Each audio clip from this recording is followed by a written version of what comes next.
Neste momento, quero convidar a todos a abrir as Escrituras no Evangelho de Mateus, no capítulo 22.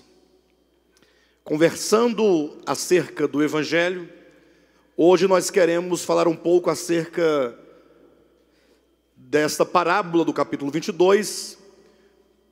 Por isso eu peço a atenção de todos, muita atenção para o que será dito. As bodas do Filho do Rei, um convite ao reino da graça de Deus. Amém? Leia comigo em nome de Jesus, a partir do versículo 1 até o versículo 14. De novo entrou Jesus a falar por parábolas, dizendo-lhes: o reino dos céus é semelhante a um rei que celebrou as bodas de seu filho. Então enviou seus servos a chamar os convidados para as bodas, mas estes não quiseram vir. Enviou ainda outros servos com esta ordem: dizei aos convidados, eis que já preparei o meu banquete. Os meus bois cevados já foram abatidos, e tudo está pronto, vinde para as bodas. Eles, porém, não se importaram e se foram, um para o seu campo, outro para o seu negócio, e outros, agarrando seus servos, os maltrataram e o mataram. O rei ficou irado e, enviando as suas tropas, exterminou aqueles assassinos e lhes incendiou a cidade. Então disse aos seus servos: está pronta a festa, mas os convidados não eram dignos. E depois para as encruzilhadas dos caminhos e convidai para as bodas a quantos encontrardes. E saindo aqueles servos pelas estradas, reuniram todos os que encontraram, maus e bons, e a sala do banquete ficou repleta de convidados. Entrando, porém, o rei para ver os que estavam à mesa, notou ali um homem que não trazia veste nupcial, e perguntou-lhe: amigo, como entraste aqui sem veste nupcial? E ele emudeceu. Então ordenou o rei aos serventes: amarrai-o de pés e mãos e lançai-o para fora nas trevas. Ali haverá choro e ranger de dentes, porque muitos são chamados, mas poucos escolhidos.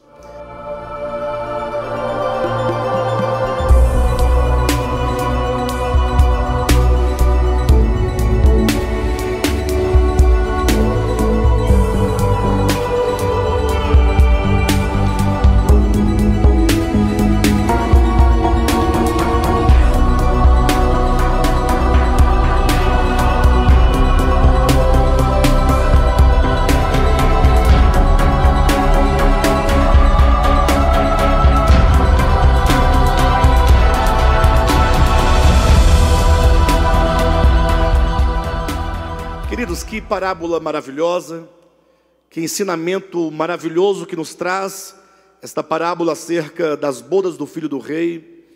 Eu quero começar lembrando a todos os irmãos que o Novo Testamento, se referindo à boa notícia, à pregação de que o Messias estava chegando, havia chegado, quando nós lemos Mateus, Marcos, Lucas e João, logo nós nos deparamos com dois grandes arautos anunciando esse novo começo, esse novo momento. Nós temos João Batista, que clamava nos desertos dizendo: arrependei-vos, porque é chegado o reino dos céus. João Batista, portanto, estava sempre anunciando e proclamando que o reino de Deus estava chegando, que o reino de Deus estava próximo. Depois nós vemos o próprio Cristo, ao começar o seu ministério, também sair pregando e dizendo: arrependei-vos, porque o tempo está cumprido, crede no Evangelho e o reino de Deus é chegado. Então, qualquer leitor que começar a fazer uma leitura a partir dos 4 evangelhos, vai perceber que o Evangelho de Cristo, ele começa na sua proclamação, anunciando e declarando o reino de Deus, declarando que chegou o grande momento em que esse reino haveria, em que os homens haveriam de ter uma experiência profunda com o reino de Deus. Interessante que numa dada circunstância, alguns escribas e fariseus perguntaram para Jesus acerca do tempo. Eles disseram: quando é que virá o reino? Está em Lucas capítulo 17. Eles perguntaram: quando, Senhor, é que virá o reino de Deus? Eles tinham uma curiosidade, porque eles tinham uma expectativa escatológica de que um dia o reino haveria de vir. E foi espantosa a resposta de Cristo, porque Jesus respondeu a eles dizendo: olha, não vem o reino de Deus com visível aparência, porque o reino de Deus está dentro de vós. Ou seja, Cristo, ele não somente ele abre o evangelho dizendo e anunciando que o reino está chegando, como ele também revela a natureza desse reino. Uma natureza intrínseca, uma natureza orgânica dentro do coração do homem. Então, a partir dessa ideia, desse pensamento inicial, eu convido a todos vocês a pensarem comigo um fato muito interessante, no sentido de que quando nós lemos os evangelhos, nós vamos verificar Cristo intensamente falando acerca do reino de Deus, o reino de Deus, o reino de Deus. Ou seja, todo o ministério de Cristo, prestem atenção, e toda a doutrina de Cristo, ou podemos dizer que todos os seus ensinamentos estavam vinculados diretamente ao reino de Deus. Podemos dizer que o reino de Deus é o epicentro da mensagem messiânica. O reino de Deus é o centro de todo o ministério de Cristo. Tudo o que ele falava, tudo o que ele fazia, fosse por parábolas, fosse por mensagens claras, até os milagres de Cristo, tudo envolvia a questão do reino de Deus. E portanto nós temos uma mensagem muito clara e muito forte acerca desse reino. Ocorre que quando os apóstolos, sobretudo o apóstolo Paulo, escreveu as suas cartas, nós vamos também ouvir falar acerca do reino de Deus. Ocorre que nós vamos vê-lo falar abundantemente acerca de salvação. Se vocês atentarem, leiam depois as cartas, as epístolas, e leiam também os evangelhos. Vocês vão notar que Cristo falava muito sobre o reino. Talvez você não encontre alguns textos que falem sobre salvação nesse sentido, como os apóstolos falam nas suas epístolas. Ele fala o reino de Deus é assim, o reino de Deus não virá com visível aparência, o reino de Deus está dentro do homem. Certa ocasião, inclusive, quando a mulher samaritana perguntou a Cristo acerca do lugar de adoração, Jesus falou assim: olha, não se adora, ou o Pai procura verdadeiros adoradores que o adorem em espírito e em verdade, porque a adoração não acontece nem em Samaria, nem em Jerusalém, em nenhum templo feito por mãos humanas, mas o homem é o templo de Deus, e portanto a adoração verdadeira acontece dentro do espírito humano. Ele fala: só se adora a Deus em espírito. Ou seja, se esse reino de Deus está dentro do homem, e é neste reino, ou no espírito humano, em que se adora a Deus, onde Deus habita, onde temos comunhão. Quando chegamos nas epístolas, os apóstolos, sobretudo o apóstolo Paulo, vai falar muito sobre redenção, muito sobre justificação, muito sobre salvação. Com o passar do tempo, ocorreu que a maioria dos cristãos esqueceram, ou olvidaram, ou não deram muita atenção para a mensagem específica do Cristo de Deus acerca do seu reino. Ou seja, os cristãos hoje falam abundantemente sobre salvação, mas muito pouco se fala acerca do reino de Deus. Lógico que são dois temas que estão relacionados, e um depende do outro, um faz referência ao outro, mas são duas coisas diferentes. A salvação de Deus, no sentido da obra de redenção, de justificação, ela visa resgatar o homem do pecado, a fim de habilitá-lo para o reino de Deus. Portanto, a salvação de Deus, podemos dizer que foi um meio que Deus utilizou. A morte de Cristo, a obra de redenção, foi uma medida provisória que Deus se utiliza para resgatar o homem do pecado, o pecado, vamos colocar humanamente falando, grave essa ideia, humanamente um acidente de percurso, do ponto de vista humano. O homem foi criado para a glória de Deus, para o louvor de Deus, para o reino de Deus, mas o homem caiu. Perfeito ou não? Houve a queda do homem, aí o Senhor intervém nessa história humana para salvá-lo. Este homem precisa de redenção, de perdão de pecados. Esse homem precisa de justificação. Agora, essa redenção e essa justificação, essa obra judicial de Cristo na cruz do Calvário, visa habilitar este homem a fim de curá-lo do problema do pecado, para que este homem tenha uma profunda experiência agora dentro do reino de Deus. Então, o reino de Deus é o alvo, a redenção é o meio. O Senhor nos redime para o seu reino. Então nós não podemos simplesmente pensar como muitos pensam. Por exemplo, alguns pensam que a salvação consiste em não mais ir para o inferno e agora ir para o céu a qualquer momento. Então logo a pessoa morre, ela vai para a glória. E se esquece que o reino de Deus é uma atmosfera dentro do homem em que Deus governa plenamente. E por outro lado, não podemos jamais também pensar, não, eu já sou salvo, então Cristo já morreu por mim, então está tudo bem, está tudo encerrado. Não, pelo contrário, o Senhor morreu por você. O seu sangue foi derramado, a dívida que nós tínhamos foi paga, nós agora somos totalmente perdoados, totalmente livres e, portanto, habilitados para a experiência do reino de Deus. Então, nós estamos aqui nessa busca, a busca dessa experiência, de adentrar para esse reino e de viver esse reino de Deus. Por isso eu trouxe os irmãos para essa parábola do capítulo 22 de Mateus, porque Jesus começa dizendo assim: de novo entrou Jesus a falar por parábolas, dizendo-lhes: o reino de Deus é semelhante a um rei que celebrou as bodas de seu filho. E eu começo pensando com os irmãos, por que o reino de Deus é semelhante ao casamento de um príncipe? Porque o filho do rei haveria de se casar. E qual é a relação desse reino de Deus com um casamento, digamos assim? Interessante que quando nós lemos a Escritura, sobretudo quando nós lemos a revelação de Deus acerca do seu Filho, acerca do Cristo de Deus, da sua encarnação, do seu viver humano, da sua obra de redenção e, sobretudo, do resultado da sua obra de redenção, o que nós vemos? Nós vemos que o verbo, que é o Cristo de Deus, se faz homem, se faz carne. Vocês concordam que neste momento, efetivamente, existe a união do Cristo com o homem? O que é a obra de encarnação? O que é a encarnação do verbo?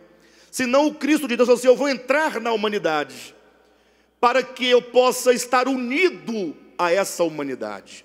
Mas cuidado, não é a mera união orgânica, porque a união orgânica é, todas as coisas existem em Deus, e Deus habita e está em todas as coisas. Essa verdade da imanência e da transcendência divina é inegável, ninguém pode negar isso. Mas quando o Cristo de Deus se faz homem, se faz criação, ele está ali realizando entre Deus e a humanidade, agora não somente uma união, mas sobretudo uma união de reconciliação, de casamento. Há um conúbio, quando Deus e o homem entram em completa harmonia, harmonia de mente, de alma, de espírito, de coração, de vontade, de consciência. Era o homem Jesus, um homem totalmente alinhado aos propósitos de Deus, um homem totalmente dominado pela vontade de Deus, um homem controlado pela vontade de Deus. Por isso dele se podia dizer, Jesus de Nazaré, o Cristo encarnado em Jesus, podia dizer que nele havia uma manifestação do reino de Deus, uma manifestação. Então, quando diz que o reino de Deus é comparado a um casamento, ele está dizendo que esse reino, ele é apresentado ao homem como uma grande festa para comemorar e para para haver uma grande confraternização e uma grande, como eu posso colocar? Seria mais ou menos isso mesmo, né? Uma confraternização para celebrar essa reconciliação de Deus com as suas criaturas. Por isso é dito que foi feito um grande banquete. Pense num banquete preparado, como o próprio rei vai dizer, os bois já estão imolados, a mesa está farta, e agora ele manda os seus servos a convidar aqueles que eram os convidados especiais para esta festa.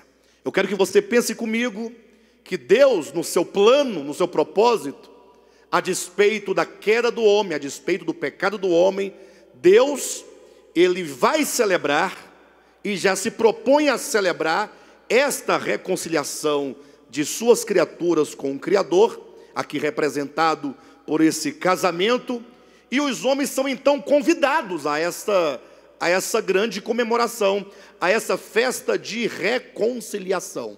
Casamento aqui, enquanto um sinônimo ou símbolo da reconciliação, da união entre Deus e as suas criaturas. Ocorre que, diante desse grande banquete, se vocês se lembrarem, a Escritura, tanto no Antigo quanto no Novo Testamento, ela está cheia dessas imagens de banquete e de festa. Sempre quando fala do homem pecador caído, que uma vez redimido, ele é reintegrado à comunhão com Deus, sempre haverá um banquete. Lembro das 3 parábolas de Lucas, capítulo 15, quando Jesus fala sobre a parábola da ovelha perdida, depois ele fala sobre a parábola da dracma perdida, depois fala a parábola do filho pródigo. Ao cabo de cada uma delas há um banquete. Jesus dizia: a festa no céu, quando um pecador se arrepende e se converte a Deus. Então, quando fala de festa, fala de banquete, está falando sobre as abundantes riquezas da graça de Deus disponíveis a todos os homens que recebem este convite da parte do Senhor e, crendo, aceita entrar ou adentrar o reino de Deus e viver no reino de Deus. Os irmãos lerem, por exemplo, abra rapidamente sua Bíblia no livro de Isaías. Há um texto que, quando Isaías anuncia a vinda do reino de Deus, capítulo 25 de Isaías, olha a linguagem que ele usa para se referir a este momento. Isaías capítulo 25, versículos 6 e 9, falando sobre o reino de Deus na terra, diz assim: o Senhor dos exércitos dará neste monte a todos os povos um banquete de coisas gordurosas, uma festa com vinhos velhos, pratos gordurosos, com tutanos e vinhos velhos bem clarificados. Destruirá neste monte a coberta que envolve todos os povos e o véu que está posto sobre as nações. Tragará a morte para sempre, e assim enxugará o Senhor Deus as lágrimas de todos os rostos, e tirará de toda a terra o opróbrio do seu povo, porque o Senhor falou. Naquele dia se dirá: eis que este é o nosso Deus, em quem esperávamos, e Ele nos salvará. Este é o Senhor a quem aguardávamos, na sua salvação exultaremos e nos alegraremos. Então veja que sempre quando fala deste reino, fala de um banquete. Fala de um banquete porque anuncia as riquezas do Evangelho, as riquezas imensuráveis do Evangelho de Deus, que todo homem, quando recebe essa mensagem e admite essa mensagem como a verdade de Deus no seu coração e a toma para si, ele entra para uma esfera de gozo, para uma esfera de alegria, para uma esfera de salvação. Infelizmente, o que nós vimos ao longo da história foram os homens, os teólogos, que transformaram a verdade do reino de Deus em uma doutrina. De modo então que as pessoas pensam: não, vamos pregar a salvação de Deus, vamos pregar o reino de Deus, no sentido de que a pessoa, quando ela se converte a determinada religião, ela então vai ter o conhecimento que nós vamos informar, nós vamos transmitir, de que aquela pessoa agora, ela está no reino de Deus. Pronto, daí basta a pessoa ouvir uma pregação, aceitar, entre aspas, aquela pregação, admitir aquela pregação, basta um batismo em água para que ela se considere agora uma pessoa resolvida com Deus. Bem, eu estou no reino de Deus. E daí por diante eu começo a pensar, quem não passou por esse mesmo procedimento, então essa pessoa não está no reino de Deus. E aí nós temos que lembrar, e eu sugiro que os irmãos depois leiam com atenção o capítulo 14 da Epístola de Paulo aos Romanos, porque é um capítulo em que Paulo trata acerca desse assunto, porque os irmãos de Roma, eles estavam vivendo uma luta, um embate, um conflito de ordem doutrinária. E esse é um ponto fundamental que eu insisto que vocês compreendam. Imagine vocês que na igreja de Roma havia um grupo de irmãos que pensavam assim, não, nós somos salvos pela graça, somos salvos por Cristo. Entretanto, ocorre que nós entendemos que precisamos ainda seguir a orientação da lei de Moisés. Precisamos nos abster de certos alimentos, precisamos guardar alguns dias sagrados. Ou seja, eles tinham uma ideia de que viver para Deus e servir a Deus era não somente você aceitar o Evangelho, mas sobretudo você agora ter definido um modo de vida, um modo de liturgia, de obediência, de estatutos, de leis, de seguimento. Daí eles pensavam que quem não fazia do modo como eles faziam, guardando dias, festas, se abstendo deste alimento, daquele outro alimento, não estavam em harmonia com o reino de Deus, consequentemente não estava no reino de Deus. Para aquele grupo, estar no reino de Deus era uma questão de fazer coisas para Deus. Já tinha um outro grupo que entendia diferente. Entendia, não, vocês não entenderam a graça de Deus. A graça de Deus é o seguinte, Ele te perdoou e Ele te salvou, e uma vez salvo, para sempre salvo, e toca o barco. Agora nós não temos mais que ficar presos a essas coisas. E aí agora esses dois grupos ficavam lutando entre si, lutando para saber quem estava certo. De modo que aqueles que pensavam que o reino de Deus era o seguimento de algumas doutrinas, de alguns costumes, de algumas práticas, eles simplesmente passavam a acusar e a condenar aqueles que não praticavam isso dentro da igreja.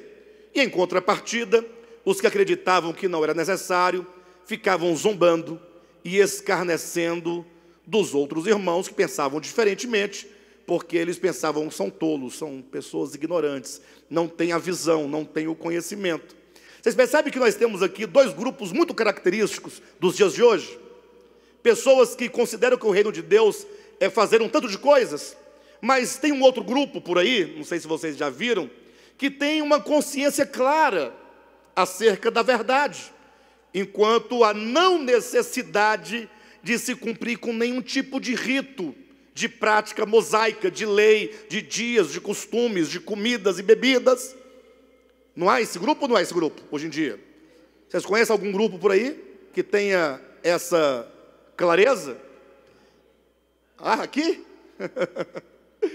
Acontece que o apóstolo Paulo, diante daquele quadro, ele escreveu o capítulo 14 para instruir os irmãos, dizendo, olha, vocês não estão entendendo nada, nem esse que entendeu tudo está entendendo nada, e tão pouco que não entende nada está entendendo alguma coisa. Porque ele diz, o reino de Deus, ele traz um conceito que deve ser compreendido. Se você for reunindo tudo que a Escritura fala sobre o reino, pegando desde lá quando Cristo fala, o reino de Deus não vem com visível aparência, mas o reino de Deus está dentro de vós, reunindo com o que Paulo vai dizer, o reino de Deus não é comida e nem bebida. Isso é um conceito que Paulo traz. Em outras palavras, o reino de Deus não é algo que virá de fora para dentro. Jesus fala isso, não é? Não é uma luz muito grande, não é uma abóbada celeste, não é o céu para onde querem ir. O reino de Deus não é um lugar com a luz tão clara, todo mundo de vestes brancas, cantando num coral. Não, o reino de Deus está dentro de vós, está aí dentro de você. Existe uma atmosfera e uma esfera de espiritualidade dentro do homem, chamada espírito humano. É aí dentro, onde Deus habita, onde Deus está, dentro de você, que Jesus disse que não se deve adorar nem em Jerusalém, nem em Samaria. Não é uma questão geográfica, não é uma questão espacial, mas é uma questão do ser. Se adora em espírito e em verdade. E agora Paulo diz: o reino de Deus não é comida e nem bebida. Em outras palavras, o reino de Deus não é uma questão de você deixar de comer essa comida e deixar de beber aquela bebida. Tampouco o reino de Deus é uma questão de você simplesmente falar: não, eu posso comer e posso beber. Entenderam ou não? Não? Vamos lá. Essa aqui, essa ala à minha direita, é aquela ala dos irmãos que pensam que o reino de Deus é: nós podemos comer e podemos beber. Por que nós podemos comer e beber? Ora, porque nós somos livres em Cristo, entendemos a mensagem da graça. Beleza? Então toca o terror aí, tá bom? Esta outra ala é aquela ala que diz: não podemos subestimar a lei de Moisés. Nós temos que zelar pelos bons costumes, temos que zelar pela moral e pela ética e por toda a tradição que nós recebemos dos nossos pais, e portanto vamos guardar o sábado. Ninguém trabalha nesse dia. Seremos abstêmios de qualquer tipo de bebida que contenha álcool, seja do vinho que Jesus bebia ou da cerveja. Todos abstêmios. Uma tristeza só. Acorda triste, dorme triste, todo dia triste. Como eu ouvi essa semana: só come bolo e bebe refrigerante. O reino de Deus não é não comer e não beber. O reino de Deus não é comer e beber. Ou seja, quando se fala de reino de Deus, não envolve essas questões. O reino de Deus está para o seu espírito humano, para o seu coração, para a sua alma. O reino de Deus é justiça. Ou seja, nas minhas relações para com o meu próximo, se há justiça nessa relação, é uma questão de paz. Se nas minhas relações eu gozo e usufruo de paz com os meus semelhantes, com o meu próximo, é uma questão de alegria do Espírito Santo. Ou seja, o reino de Deus não está para qualquer coisa que gere divisão. Toda e qualquer divisão, toda e qualquer discussão em que você tenha que tomar partido, ela está de acordo com o espírito de Lúcifer caído e não está de acordo com o reino de Deus. Quando Cristo aparece no cenário de Mateus, Marcos, Lucas e João, no início do seu ministério, e mesmo João Batista, eles saem gritando em plena rua, dizendo: o reino de Deus está chegando, o reino de Deus é chegado.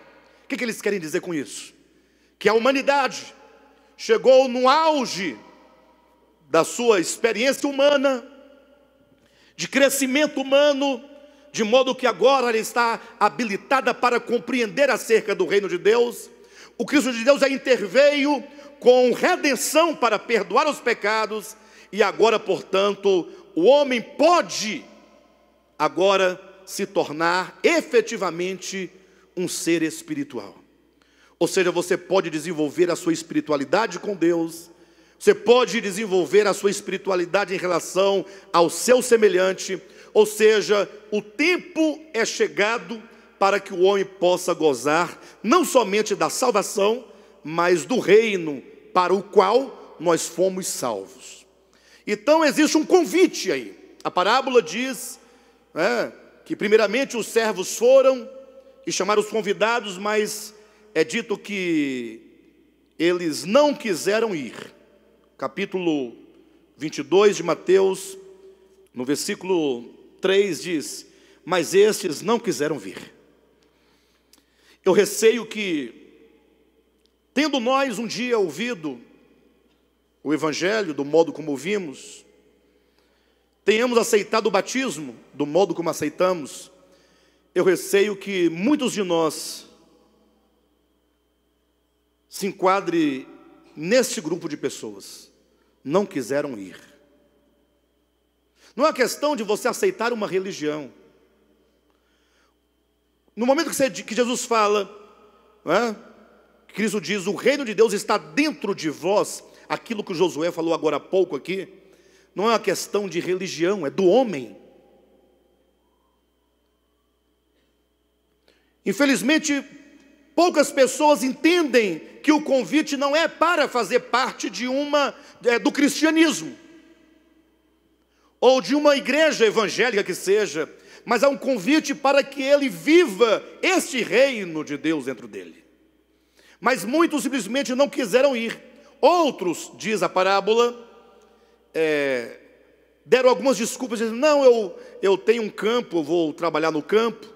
O outro foi para a lavoura, o outro foi ver um negócio que tinha de resolver.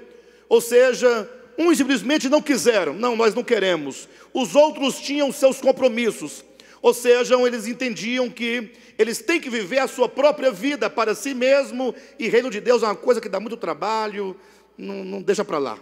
Cada um tem a sua vida, cada um no seu caminho. Mas ainda há um outro grupo de pessoas que não somente não se importam, mas eles rejeitam frontalmente. Porque aqui diz a parábola que eles perseguiram os profetas, os servos, e maltrataram os servos, e mataram os servos. Ou seja, são muitas as reações diante da mensagem do reino de Deus. São muitas. Mas eu não quero tratar dessas muitas causas ou das razões que cada um apresenta. Eu quero falar acerca de duas coisas importantes. O primeiro, o convite da graça. O segundo, como que um homem que recebeu o convite da graça e supostamente aceitou o convite da graça, ele foi impedido de participar dessa festa das bodas. Porque quando o dono da festa viu que os convidados, aqueles a quem ele tinha escolhido, selecionado, levando em consideração que o contexto da parábola é primeiramente o povo de Israel, porque Deus tinha um pacto com Israel, Deus tinha uma aliança com a nação de Israel, e portanto a nação de Israel era uma nação particular de Deus, com quem Deus havia se aliançado lá no Monte Sinai. Chegou o grande momento, e o que esse povo disse? Esse povo que era o povo eleito, falou, não, fala para esse Messias que não vai dar certo não, porque cada um está preocupado consigo mesmo. Ou seja, houve uma rejeição em massa desse reino de Deus. Quando o dono da festa viu que os convidados, nenhum aceitou seu convite, não sei se você já fez uma festa e chamou pessoas, se você quando vai chamar alguém para uma festa, você pensa, vou chamar o Cadmo, né? O Cadmo é meu colega, meu amigo, aí você vai, né? A Vera não vou chamar porque a Vera é muito barulhenta, né? Também não tem muita afinidade com ela também não, uma pessoa, sei lá. Então eu vou chamar só aqueles eleitos, né? Agora pensa numa frustração quando os seus convidados, que você julgava que eram os seus amigos, os melhores, não vão à sua festa. O rei falou, então tá bom. Já que os meus convidados não eram dignos, deu a seguinte ordem, traz qualquer um. O banquete está feito, está tudo certo. Diga a todos que a porta está aberta a todos. Senhor, mas e os pobres? Os pobres, os da rua, vá para as encruzilhadas, onde você estiver, encontrar pessoas, convide para que eles entrem e venham para a festa. Seja eles bons ou maus, não importa.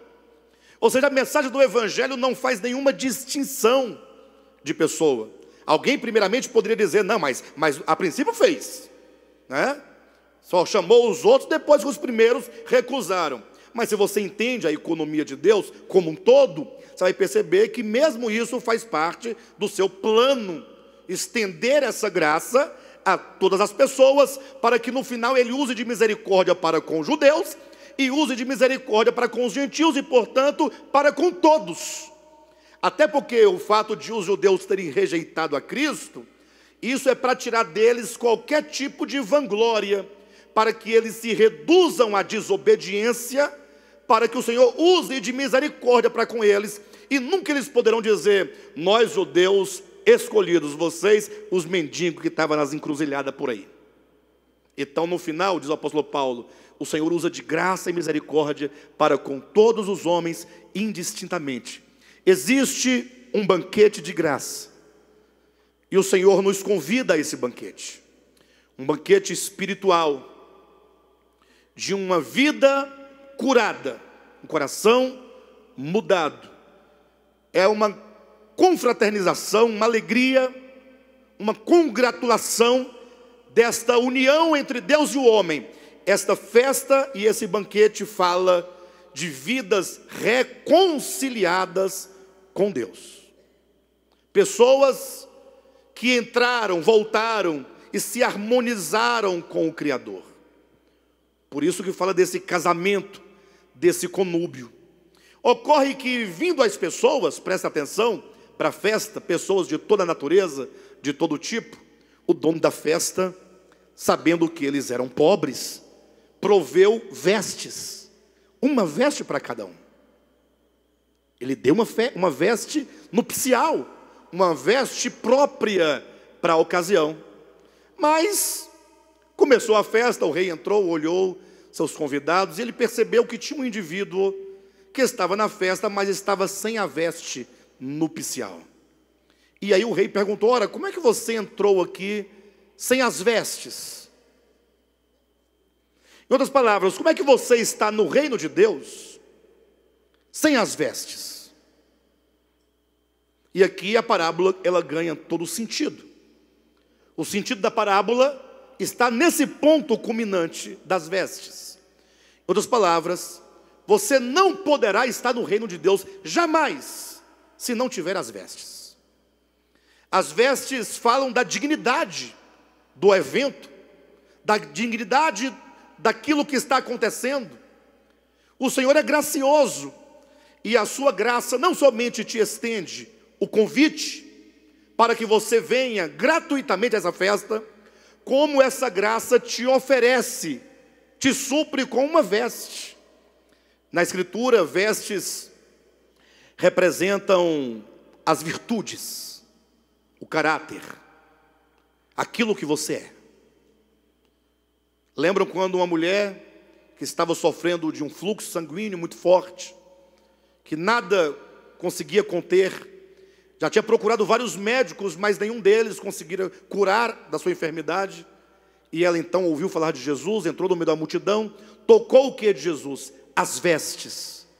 E ele fala: de mim saiu virtude, de mim saiu poder.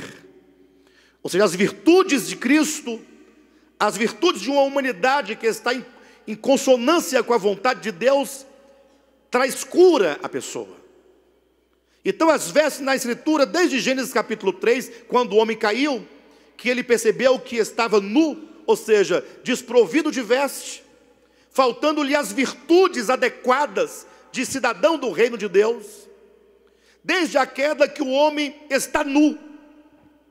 A nudez implica uma condição espiritual. A Bíblia usa essa linguagem metafórica para nos ensinar. Ou seja, como eu estou diante de Deus, é a grande questão. Será que eu estou desprovido de justiça completamente no meu viver? Eu sei que alguém dirá: não, Jesus já nos deu a sua justiça gratuita e está imputada, e portanto já estamos salvos. Mas havia aqui um cidadão que havia aceitado o convite da graça, ou não havia aceitado? Ele não fazia parte daqueles que estavam nas ruas? E como é que era o convite? Venham todos, independentemente de qualquer coisa. Nada se exige de tal pessoa. Agora, há uma veste que você terá que receber. Essa pessoa, certamente, que rejeitou essas vestes, ele não tinha nenhum orgulho. Alguém poderá dizer que ele rejeitou a justiça de Cristo em razão do orgulho da lei. Não, não pode ser, porque o orgulho da lei está para aqueles convidados que eram dignos, em primeiro momento, daquele evento, mas que eles rejeitaram. Os judeus, que eram os convidados originais, estes sim, rejeitaram esse momento, esse encontro, por confiarem na lei. Mas este homem, ele faz parte de todos aqueles que não tinha nenhum tipo de justiça própria, totalmente caído, sem nada, ele vai. Ocorre que, quando você recebe o convite da graça, esse convite fala para você: olha, você pode vir, você pode entrar, agora você terá que ter uma veste para este reino. Você terá que ter um novo nascimento. Não se pode ver o reino de Deus, muito menos estar nesse reino de Deus, sem novo nascimento. Não é isso que Jesus declara em João capítulo 3? Se não nascer de novo, não pode entrar no reino de Deus. Então, novo nascimento é imprescindível para quem vai estar na experiência do reino de Deus. E agora as vestes se tornam a condição deste reino de Deus. Leia João capítulo 3. Qual é a condição? Nascer de novo. Se não nascer de novo, não pode ver o reino de Deus. Se não nascer de novo, não pode entrar no reino de Deus. Não é condição? Precípua. E qual é a condição? Agora nessa parábola, é uma veste. Então, categoricamente eu posso dizer que o novo nascimento é exatamente essa mudança que ocorre quando o homem reconhece a sua condição, e então ele passa por um processo de mudança, de transformação, de modo que agora ele tem uma veste, ele está vestido. Eu sei que muitos interpretam essa veste como sendo tão somente a justiça imputada de Cristo ao homem. Agora, olhem para mim, por gentileza, por um momento. Pense comigo. O Senhor veio, viveu a vida humana, piedosa, como homem, sem pecado, justo, puro, puríssimo. Aí ele morre na cruz do Calvário, sem pecado, sem culpa, sem mácula, sem dolo. Ressuscita. Agora vem a mensagem: que se a Vera crer em Jesus, que ele viveu vida santa e morreu por você, pelos seus pecados, toda a justiça dele será dada gratuitamente. Você fica feliz? Então agora a Vera fala: eu fui o quê? Justificada. Por quê? Não, eu só acreditei, eu só criei. Então agora tudo que ele é meu, ainda que eu não seja, ainda que eu não mude. E agora essa pessoa passa a sua vida inteira com um bordão dizendo: eu estou justificada em Cristo, mas ela não tem a justiça do reino de Deus. O reino de Deus é justiça, ela vive uma vida de injustiça. O reino de Deus é paz, ela vive em contenda, em divisão. Mas ela fala: não, mas a justiça eu tenho uma veste que não me exige nada, que me torna tão digna quanto ele, mas eu continuo sem justiça, sem paz e sem alegria do Espírito Santo, sem o fruto do Espírito Santo. Continuo com os mesmos problemas de antes. Eu pergunto: será que a salvação de Deus é deste modo? Pensa comigo. É lógico que existe esse fator judicial. A morte de Cristo é um fundamento para o pecador que estava caindo. Então o Senhor vem e com a sua morte perdoa os nossos pecados. E uma vez perdoado, ele diz: agora você precisa, uma vez perdoados os pecados, nascer de novo. Você precisa de uma experiência de salvação orgânica dentro do seu ser. Vejam essas palavras do apóstolo Paulo. Abra sua Bíblia em Colossenses, capítulo 3. Não desprezem o ensinamento da obra judicial de Cristo. Nunca despreze, mas compreenda o seu verdadeiro lugar e o seu valor. Eu dizia que a salvação é o meio e o reino é o fim, é o alvo. Então a obra de Cristo na cruz por mim me habilita para o reino. Mas eu não posso tomar essa obra de Cristo e ficar vivendo a injustiça do império das trevas, dizendo que eu estou justificado. É contraditório. Colossenses capítulo 3, veja só o versículo 12. Revesti-vos, pois, como eleitos de Deus, santos e amados, de ternos afetos de misericórdia, de bondade, de humildade, de mansidão, de longanimidade. Olha as características do reino. Revesti-vos, pois. Ele diz isso como uma conclusão de algo. Quando ele diz revesti-vos, pois, é uma conclusão, esse pois é conclusivo. Então veja o versículo 10 e 11, para você ver o sentido que dá. Vamos ler o versículo 9. Não mintais uns aos outros, uma vez que vos despistes do velho homem com seus feitos, e vos revestistes do novo homem, que se refaz para o pleno conhecimento, segundo a imagem daquele que o criou. Aqui fala de um novo homem. E vos revestistes do novo homem, que se refaz. Esse novo homem se refaz para o pleno conhecimento. Esse novo homem é segundo a imagem daquele que o criou. Fala de um homem autêntico, de um homem digno, de um homem que está em completa harmonia com a vontade de Deus. E ele fala, quando você creu no Evangelho, você se revestiu deste homem. Quando, portanto, você falou assim, eu creio em Jesus Cristo como meu único e suficiente Salvador, e você, portanto, falou assim, eu aceito a esse Cristo de modo que eu me submeto ao batismo.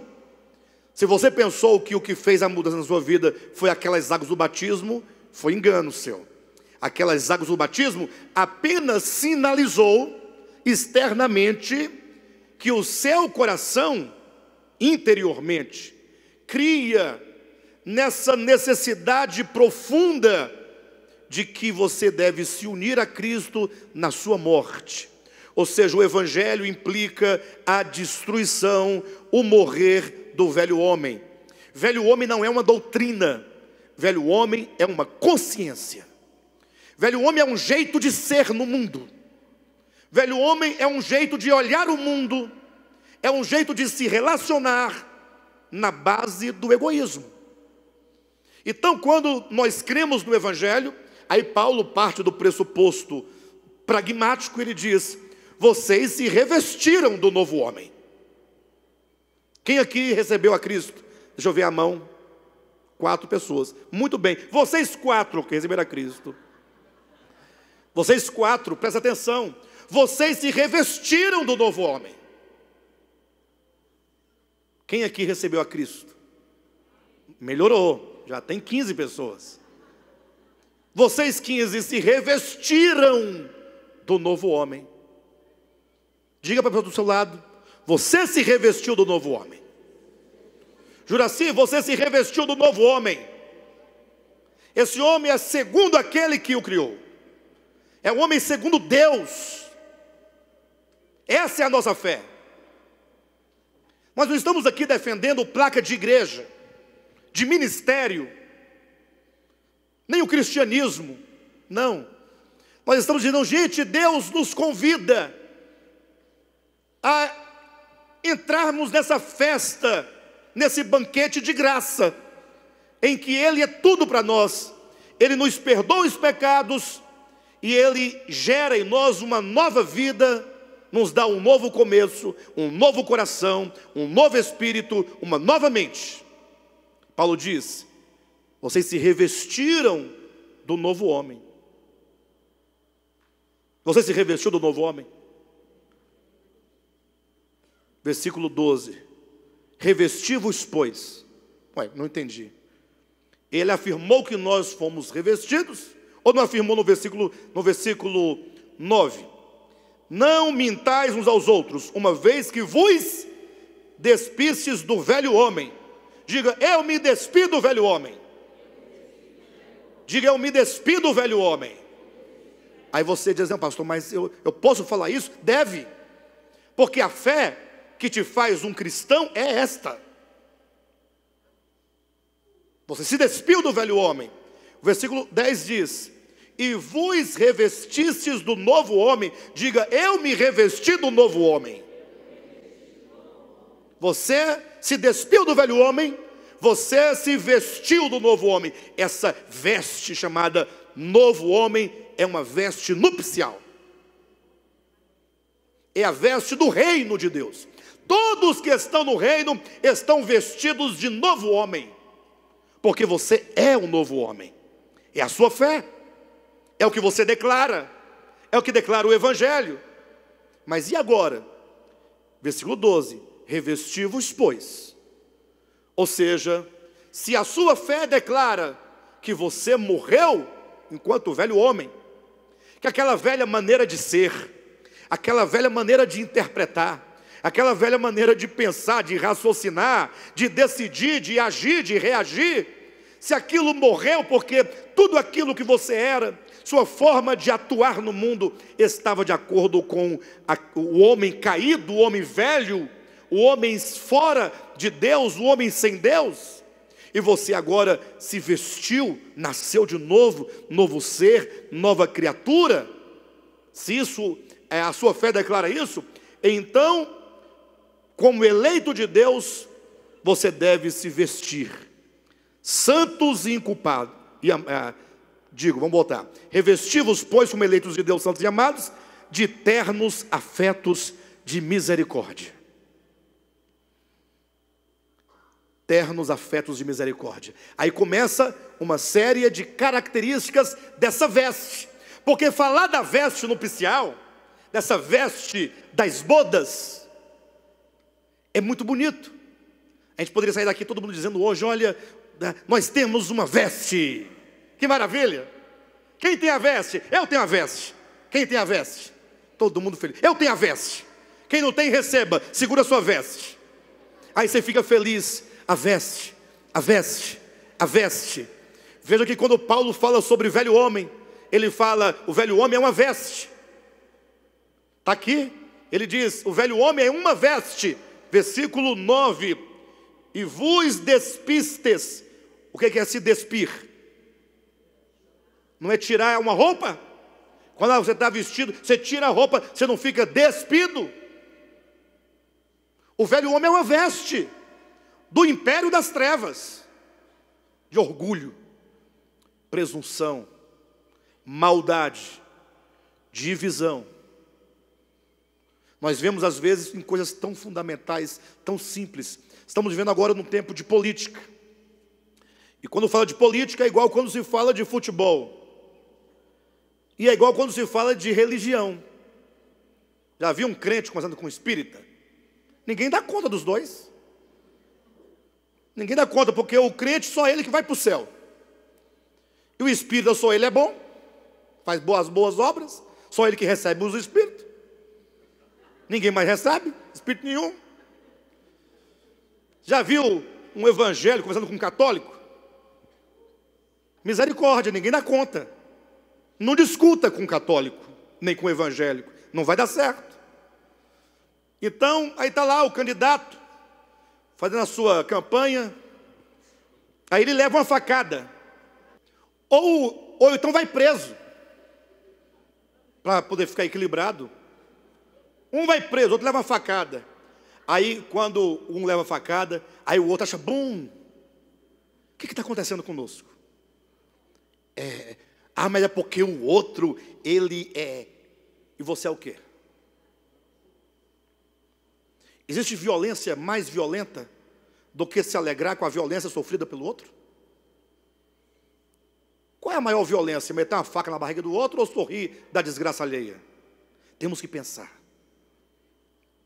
E o outro está preso, a gente fica se regozijando. E aí, se lascou, se deu mal. Eu estou usando os termos mais básicos, né? Mas está aqui, ó. Revesti-vos, pois.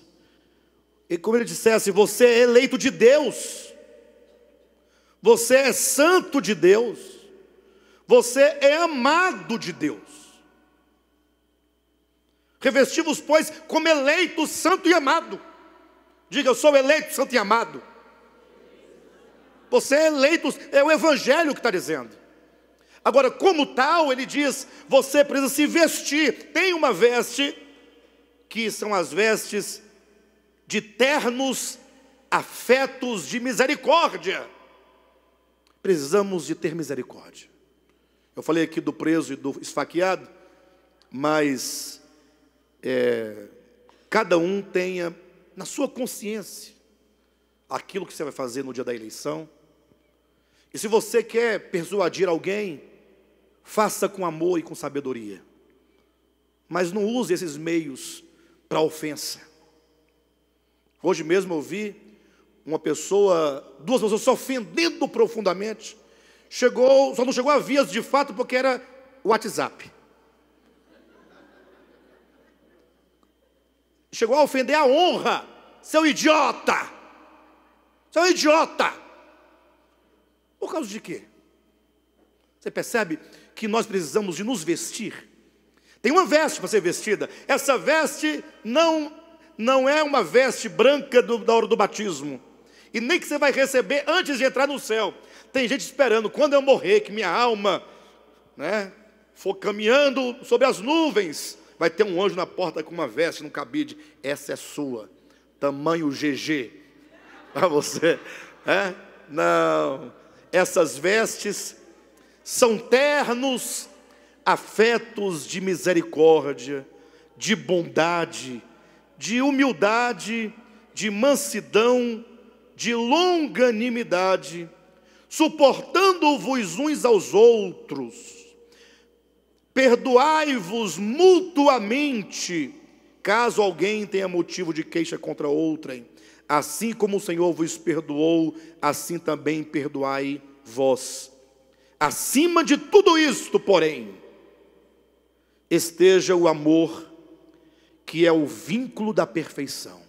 Olha, acima de tudo isso, de ternos afetos de misericórdia, de perdão, de compaixão, de bondade, de longanimidade, de mansidão, esteja o amor, que é o vínculo da perfeição. Veja Filipenses na sua Bíblia rapidamente. O tempo não aguarda. Essa reunião do Partir do Pão, ela é menor no que diz respeito à palavra. Capítulo 2, versículo 12 em diante. Assim, pois, amados meus, como sempre obedecestes, não só na minha presença, porém muito mais agora na minha ausência, desenvolvei a vossa salvação com temor e tremor. Então, há uma salvação a ser desenvolvida. Desenvolvei a vossa salvação. O quanto que nós aqui, começando aqui por nós, precisamos ganhar essa consciência de que nós estamos dentro de um processo. Porque é certo que depois dessa mensagem você vai para casa, se você for uma pessoa que toma as palavras de Deus para você, você vai um pouco triste, né? Puxa vida. Se fosse hoje que esse rei entrasse na sala do banquete e me visse lá, como é que eu estaria? Você estaria como? Tem aqueles que não foram, não aceitaram o convite. Você aceitou o convite, não aceitou? Agora eu pergunto, se o rei entrasse hoje, você estaria com a veste ou sem a veste? Com a veste, vestido ou revestido com as vestes do novo homem? Misericórdia, bondade, afetos, né? Ou você estaria como aquele outro despido, sem as vestes nupciais?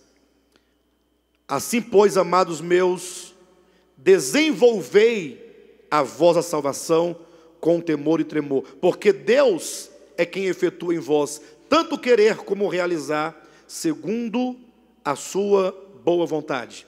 E aqui há um consórcio. Primeiro diz, desenvolvei a vossa salvação. Você que vai ter que operar esse desenvolvimento. Mas não significa que você de si mesmo é capaz de alguma coisa, porque é Deus quem vai efetuar todas as mudanças necessárias dentro de você. Mas você precisa desenvolver. O fato de ser Ele o operador da salvação não te coloca numa condição de inutilidade ou de passividade. Não. Nós somos convidados a reagir positivamente diante da palavra. E quando você reagir positivamente e se colocar no caminho do desenvolvimento da salvação, o Senhor vai colocando no seu coração vontade, força, poder, graça, e as coisas vão acontecendo. No 14 diz, fazei tudo sem murmuração, nem contendas. Mas que palavra tão simples, mas tão forte. Fazei tudo sem murmurações e sem contendas.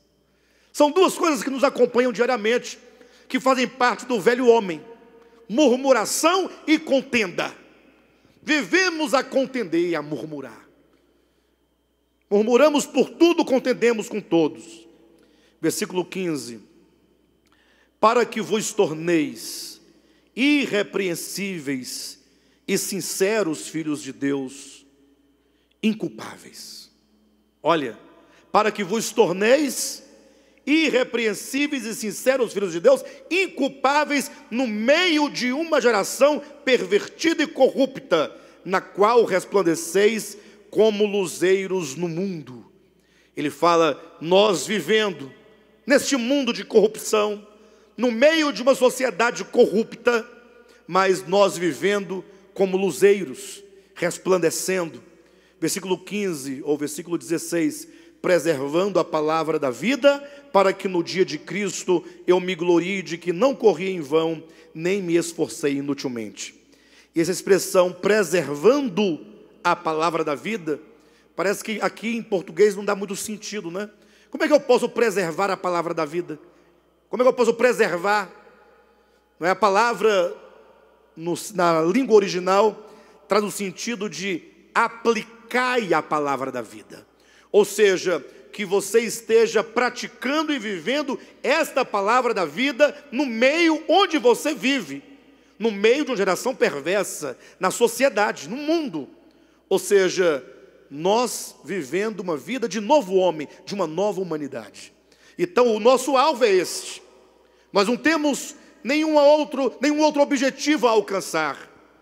Não seja como aqueles que falam, não, eu quero ir para o céu. Não, eu não quero ir para o céu. Eu quero viver aqui neste mundo uma vida santa, justa e piedosa, no meio de uma sociedade perversa, como luzeiros, iluminando. Pastor, mas eu quero ir para o céu quando eu morrer, só depois, não é agora não. Sim, mas o Evangelho não nos convida a ir para o céu. O alvo do Evangelho não é que você vá para o céu. O alvo do Evangelho é que você seja uma nova pessoa. Ser uma nova pessoa é o resultado de todo o desfrute dessa mesa de graça que Deus nos deu. Amém? Eu convido os irmãos a tomarem para si o encargo de buscar este novo coração. Se você não tiver empolgado com esse novo coração, essa nova alma, fala, Senhor, eu estou empolgado em ganhar de Ti a empolgação. É o desejar profundamente a essa verdade de Deus, para que nós tenhamos as nossas vestes nupciais, e naquele grande dia, como diz o versículo 16, para que no dia de Cristo eu me glorie de que não corri em vão, nem me esforcei inutilmente. Temos a certeza de que valeu a pena, que todo o ministério, a pregação, o ensino, obteve um resultado. Paulo está dizendo, eu preguei para vocês, ensinei para vocês, mas no dia de Cristo, eu quero todos vocês aprovados, para que eu tenha certeza de que o trabalho valeu a pena. Amém, queridos? Já imaginou naquele dia você chegando lá? Terá valido a pena, para a glória de Deus. Amém?